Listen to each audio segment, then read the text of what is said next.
Hi friends, welcome back to my channel Swarna salt. ఎలా ఉన్నారండి? అందరూ బాగున్నారా? మేమైతే చాలా బాగున్నాం. మీరు కూడా అందరూ బాగుండాలని మనస్ఫూర్తిగా కోరుకుంటున్నాను.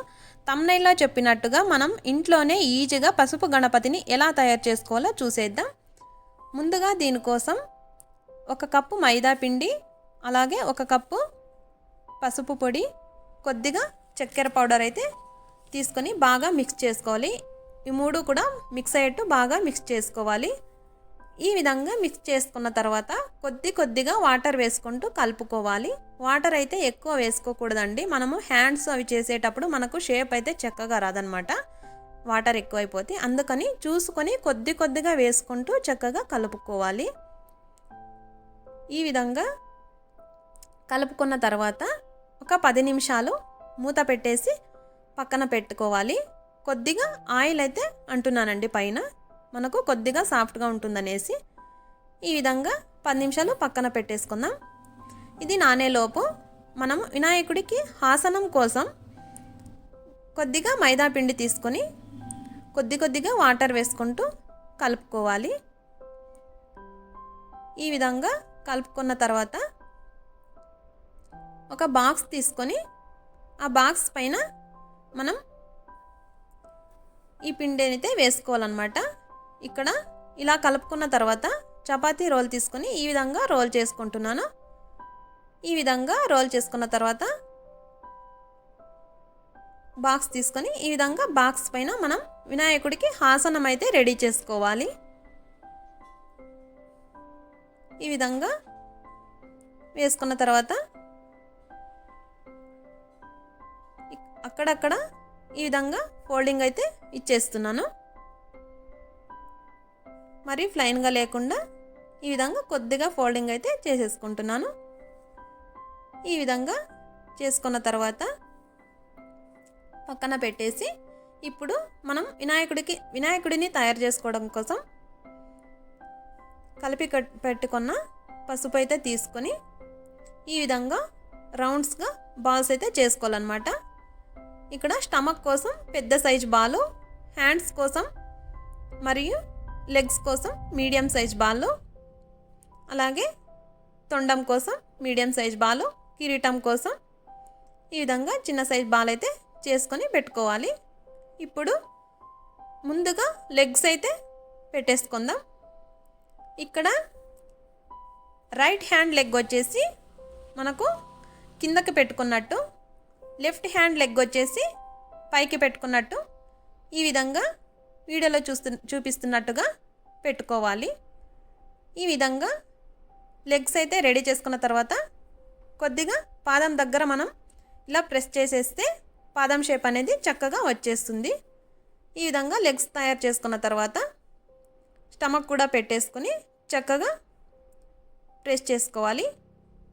ఈ విధంగా స్టమక్ పెట్టుకున్న తర్వాత ఇప్పుడు మనం ఫేస్ కోసం తయారు చేసుకున్న మీడియం సైజ్ బాల్ కూడా పెట్టేసుకొని ఇక్కడ హ్యాండ్స్ అయితే పెట్టేసుకుంటున్నాను. ఈ విధంగా పొడుగ్గా అనేసి కొద్దిగా బెండ్ చేసేస్తే మనకు హ్యాండ్ షేప్ అనేది చక్కగా వచ్చేస్తుంది. ఇక్కడ రైట్ హ్యాండ్ వచ్చేసి మనకు అభయహస్తం ఉన్నట్టు ఇలా పైకి పెట్టుకోవాలి. లెఫ్ట్ హ్యాండ్ వచ్చేసి వినాయకుడి చేతిలో లడ్డు అనమాట. లడ్డు పెట్టుకోవడానికి ఈ విధంగా కిందకు అనుకోవాలి. ఈ విధంగా చక్కగా షేప్ అయితే ఇచ్చుకోవాలి. ఇప్పుడు హెడ్ కోసం చేసి పెట్టుకున్న బాల్ తీసుకొని ఈ విధంగా టూత్ పిక్ పెట్టేసి ఈ విధంగా టూత్ పిక్తో పాటు ఈ విధంగా ఇన్సర్ట్ అయితే చేసేసాను.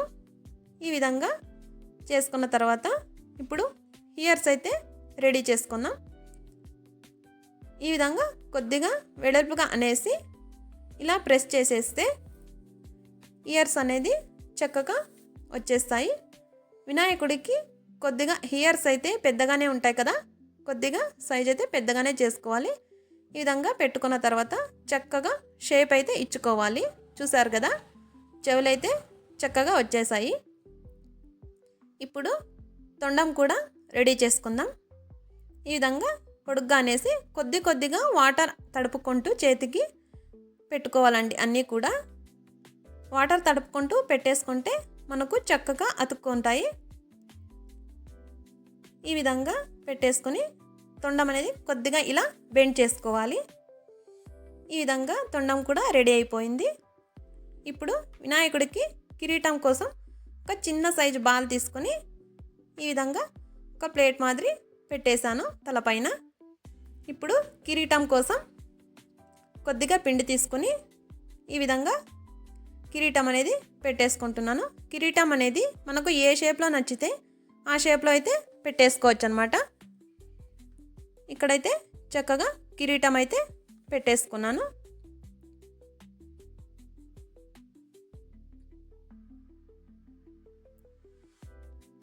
చూశారు కదా, ఆల్మోస్ట్ వినాయకుడు అయితే రెడీ అయిపోయాడు. ఇక్కడ పొట్ట దగ్గర ఒక హోల్ అయితే పెట్టేస్తున్నాను టూత్ పిక్ తీసుకొని.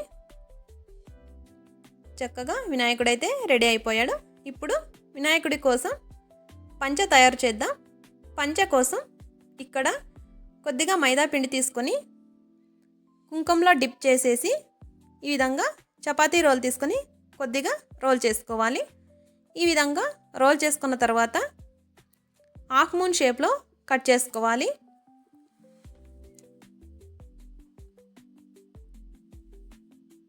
ఈ విధంగా హాఫ్ మూన్ షేప్ కట్ చేసుకొని వినాయకుడికి చేతులకు కింద, కాళ్ళకు పైన మధ్యలో మనం పంచ అయితే ఇన్సర్ట్ చేసుకోవాలి. చూశారు కదా, వినాయకుడికి పంచ కూడా రెడీ అయిపోయింది.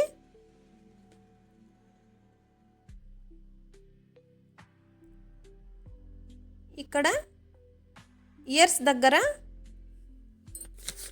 మనకు ఆ ఇంప్రెషన్స్ రావడానికి ఒక టూత్ పిక్ తీసుకొని ఈ విధంగా కొద్దిగా ప్రెస్ చేస్తున్నాను. అలాగే చేతుల దగ్గర, తొండం దగ్గర, కాళ్ళ దగ్గర కూడా ఈ విధంగా పెట్టుకోవాలి.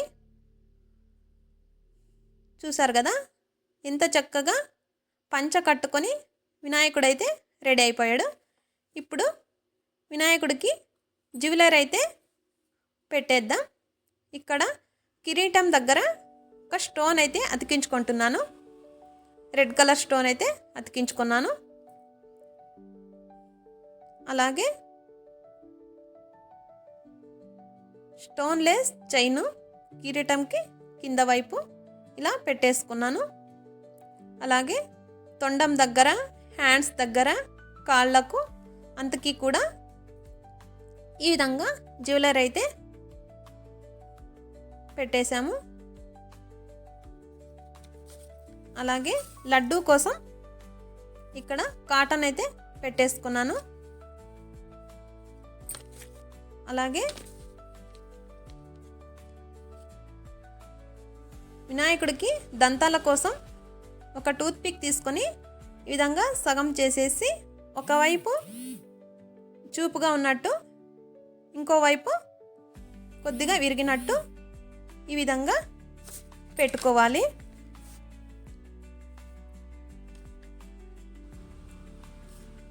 ఈ విధంగా పెట్టుకున్న తర్వాత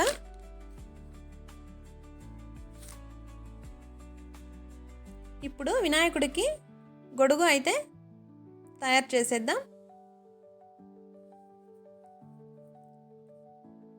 ఇక్కడ గొడుగు అయితే తయారు చేసుకుంటున్నాను. ముందుగా దీన్ని సర్కిల్ షేప్లో కట్ చేసుకోవాలి. కట్ చేసుకున్న తర్వాత ఈ విధంగా సగం వరకు కట్ చేసేసి ఇలా షేప్ వచ్చేట్టు మనం గమ్తో అతికించుకోవాలి. ఈ విధంగా అతికించుకున్న తర్వాత కొద్దిగా మందంగా ఉంటుంది ఇది, అందుకనేసి నేనైతే స్టాంప్లర్తో పిన్ అయితే వేసేసుకుంటున్నాను. ఇప్పుడు గొడుగుకు కాండం కోసం ఒక చార్ట్ పేపర్ తీసుకొని ఈ విధంగా రోల్ చేసుకున్నాను. ఇక్కడ గొడుగు పైన మనకు లుక్ రావడానికి అనేసి స్టోన్లెస్ చైన్ తీసుకొని ఇక్కడ ఈ విధంగా అతికించుకుంటున్నాను.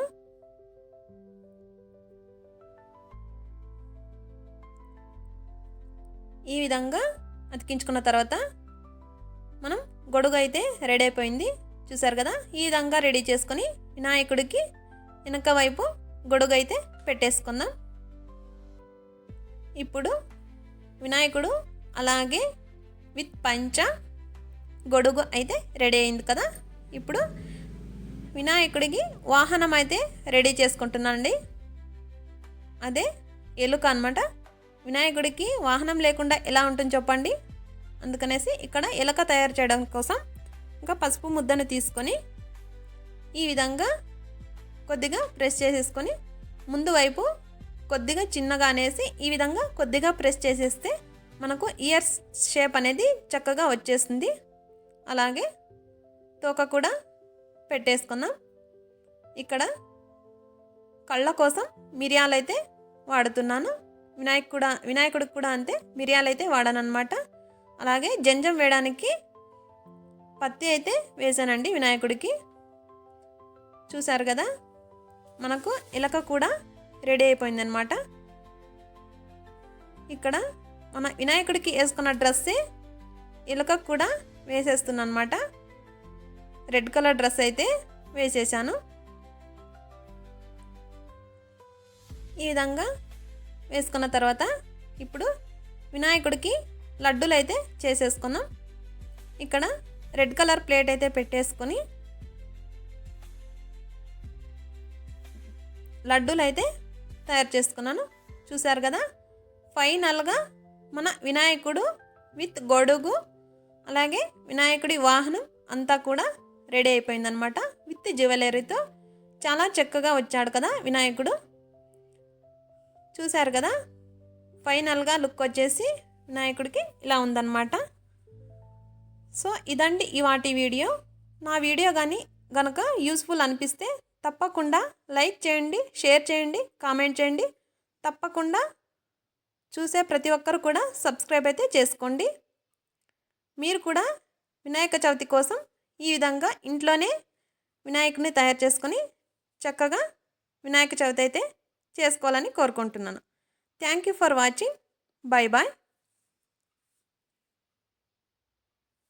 సో ఫైనల్ లుక్ వచ్చేసి వినాయకుడికి అయితే ఇలా ఉందన్నమాట. చాలా చక్కగా ఉంది కదా.